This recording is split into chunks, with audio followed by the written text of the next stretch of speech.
Hi, everybody. I'm back with our book, Bob by Wendy Mass. And today we're going to read chapter 2, which is Bob's perspective. If you remember what happened at the end of chapter 1, Livy was, she was talking about the things that she had seen in the closet when she got upstairs. And number 5, the last thing she mentions is, and standing on top of the dictionary is a small zombie wearing a chicken suit. He's rubbing his eyes, a Lego pirate clutched in one green hand. When his eyes adjust to the light, he uses them to look up and down at me. And then he says, "You're back. You took long enough." So now we'll read chapter 2. This is Bob's perspective. And let's begin. Her brown hair is longer and her cheeks are less round, but I know it's her, Livy. She told me to wait here, and I waited. 5 years is a long time to hang out in a closet, but what else did I have going on? Not much, I'll tell you that. Here are some of the things I did while I awaited her return. Number 1, I counted to 987,654,321 6 times. Number 2, I built a Lego pirate ship 63 times in the dark. Number 3, played chess against a Lego pirate monkey and still lost most of the time. Number 4, I tried to do the hokey pokey like Livy had taught me, but there's not much room to turn oneself around in this narrow closet without hitting the walls. Number 5, I cried, but only once. Number 6, okay, twice, each day, but only for the first year.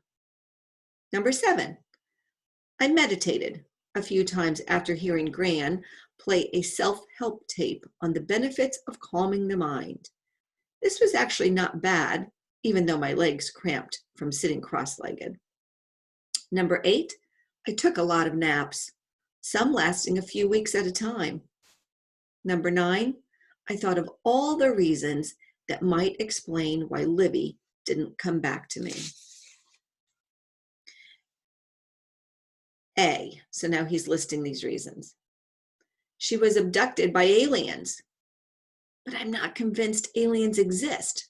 Zombies, yes. Other monsters, probably, but aliens, I'm not sure.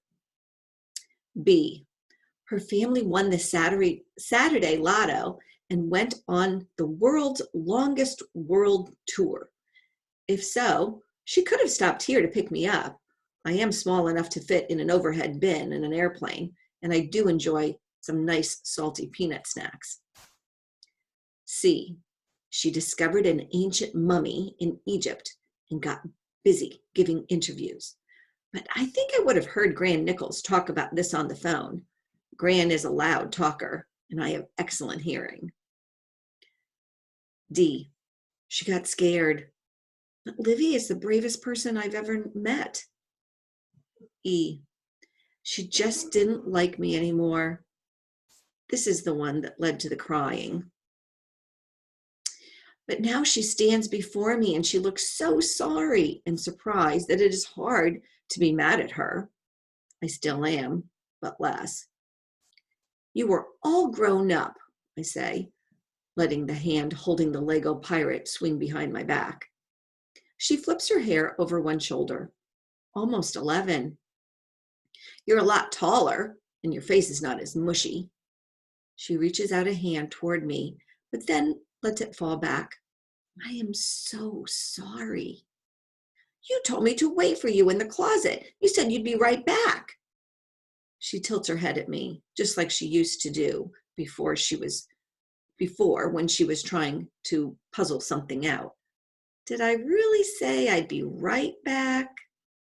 I consider this. Well, you didn't say you'd see me soon. You did say you'd see me soon, and 5 years isn't soon. It isn't even soon-ish. Livy looks at her feet. I can't remember anything, honestly, she says.